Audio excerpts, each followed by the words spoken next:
ही दूर करायची होती म्हणून ते आमच्याकडे आले. पक्षात आणखीन काही आमदार आहेत त्यांची अशाच पद्धतीची घुटमळ आहे ते जे तुमच्या संपर्कात आहेत असं काही?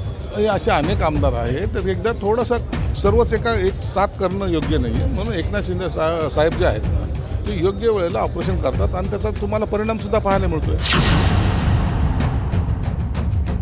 आपल्यासोबत मंत्री संजय शिरसाट आहेत. आपण त्यांच्याशी संवाद साधणार आहोत. ठाकरेंना एका महिन्यात 2 धक्के दिले, असं का करता? असा प्रश्न विरोधक उपस्थित करतात. अहो, आम्ही धक्के देत नाही आहे. ते उबाटाला धक्के देऊन बाहेर येत आहेत. तिथे त्यांचा दम घुटतोय. त्यांना वाटतंय की आता इथं राहण्यात काही अर्थ नाही म्हणून ते आमच्याकडे येत आहेत आणि आम्ही त्यांना ॲक्सेप्ट करतो. मातोश्रीच्या अत्यंत जवळची व्यक्ती, आदित्य ठाकरेंचे अत्यंत निकटवर्ती, अगदी म्हणजे त्यांनी स्वतःची विधानसभा त्यांच्यासाठी सोडली होती. ते तुमच्या पक्षामध्ये? याचा अर्थ असा होतो की त्या ठिकाणी त्यांना चांगली वागणूक मिळत नसावी किंवा त्यांचा सन्मान राखला जात नसावा, त्यांच्या कार्याची दखल घेतली जात नसावी म्हणून तर त्यांनी आज पक्ष सोडला. काय कारण आहे त्यांना? काय आता आमच्याकडे येऊन काय मिळवलं आहे? उपसभापतीपद हे सन्मानाचं असतं म्हणून त्यांना काही मिळवण्यासाठी ते आले नाहीत. त्यांना पक्षातली असलेली घुटमळ ही दूर करायची होती म्हणून ते आमच्याकडे आले. पक्षात आणखीन काही आमदार आहेत त्यांची अशाच पद्धतीची घुटमळ आहे ते जे तुमच्या संपर्कात आहेत असं काही?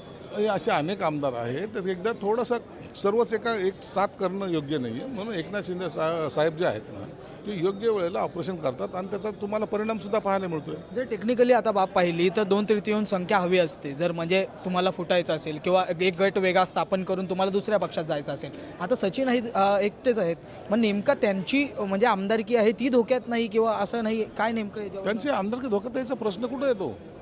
ते शिवसेनेचे म्हणून निवडून आलेले आहेत आणि ते शिवसेनेतच आलेले आहेत म्हणून त्यांनी पक्ष बदलला आहे. ते शिवसेनेतून भाजपमध्ये गेले, ते शिवसेनेतून राष्ट्रवादीमध्ये गेले तर तो पक्षांतर बंदी वगैरे निलमताईंचं तसंच झालं, मनशा कायद्याचं तसंच झालं आणि म्हणून हा पक्षांतर बंदी कायदा त्याला लागू होत नाही. या सगळ्या बाबी आम्ही तपासलेल्या आहेत म्हणून त्यांच्यावर कोणती कारवाई होण्याचे काही प्रश्नच येत नाही.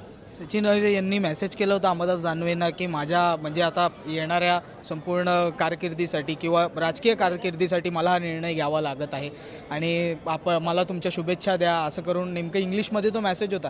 कसं पाहता एकंदरीत म्हणजे अंबादास दानवेंसारख्या नेत्यांना ते मेसेज करतायत, सकाळपर्यंत ते बाजूला बसतायत, कुठलीच हालचाल नाही. ऑपरेशन टायगर संदर्भात तुम्ही म्हणजे खासदार कुठेतरी नेले होते, कुठेतरी दडपून ठेवले असं समजलेलं, परंतु सचिन अहिरे यांच्या संदर्भात त्यांना खुली सूट देण्यात आलेली. हे नेमकं ऑपरेशन टायगर 2.0 राबवलं कसं? हे बघ असं नसतं. आता अंबादास दानवे आम्ही जिल्हा मध्यवर्ती बँकेची निवडणूक लढतोय, एकत्र आहात तुम्ही? ते आम्ही एकत्र लढतोय, ते आमच्या पॅनलमधून ते लढत आहेत. म्हणून ही मानसिकता दिवसेंदिवस जी बदलत चाललेली याचा अर्थ आपण समजून घ्या की उबाठामध्ये ती ताकद राहिली नाही आहे माणसं जपण्याची. म्हणून आता त्याचा परिणाम हे सगळ्या फुटाफुटीमध्ये होत आहेत आणि ह्याचा भाग आमचं फक्त लक्ष एकच आहे, संघटना मजबूत करणे आणि त्याच्यासाठी असे ग्राउंड लेवलचे कार्यकर्ते आहेत ते आम्ही सांभाळतो. पण विरोधक टिकला पाहिजे ही भूमिका आहे का सत्ताधाऱ्यांची सर? नाही, आता विरोधक टिकला पाहिजे काय? विरोधकांना टिकण्याची त्यांची ताकद असली पाहिजे. कधी काळी एक छगन भुजबळ शिवसेनेचा एकमेव आमदार हा अख्खा विधानसभा गाजवायची, ही ताकद असलेले नेते आता त्यांच्याकडे नाहीत. एक शेवटचा प्रश्न आहे मला, म्हणजे ह्या सगळ्या गोष्टी होत असताना आता संजय पाटील जेव्हा गेले होते तेव्हा म्हणजे सचिन अहिरे यांच्याकडे जबाबदारी देण्यात आली होती, नेमकं थांबवण्याचा प्रयत्न ठाकरेंच्या शिवसेनेमधून केलाच गेला नाही त्यांना करायची आवश्यकता वाटत नाही ना. पक्ष त्यांचा लिमिटेड झालेला आहे. हम दो हमारे दो, माझं घर माझी काय सुरक्षितता अशा पद्धतीने ते काम करतात. धन्यवाद आमच्याही संवाद साधल्याबद्दल. आपल्यासोबत मंत्री संजय शिरसाट होते. एकंदरीत आपण जर पाहिलं तर हे ऑपरेशन टायगर कशा पद्धतीने राबवण्यात आलं आणि नेमका कशा पद्धतीने हे आमदार फुटत आहेत, येणाऱ्या काळामध्ये ऑपरेशन अशाच पद्धतीने चालू राहील असं त्यांचं म्हणणं आहे. परंतु हे पाहणं फार महत्त्वाचं असेल. विधान परिषदेचे आमदार फुटलेत म्हणजे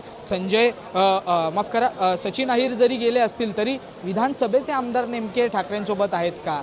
2/3 संख्या हवी असते, नेमके ते 2/3 संख्या म्हणजे 14 अशी फिगर आहे. 14 म्हणजे आता 20 आमदार आहेत, त्यातले 14 आमदार खरंच शिंदेच्या शिवसेनेचा संपर्कात असू शकतील का? येणाऱ्या काळामध्ये ते प्रवेश करतील का? यावरती अजूनही आपण जर पाहिलं तर प्रश्नचिन्ह उपस्थित होताना पाहायला मिळते. त्याचमुळे राजकीय वर्तुळात नेमकी गणितं कशा पद्धतीने जुळवली जात आहेत हे पाहणं फार महत्त्वाचं असेल. मुंबईहून मी आदित्य जाधव, कॅमेरामॅन आदित्य कासारेसह तुम्ही पाहतात लोकमत.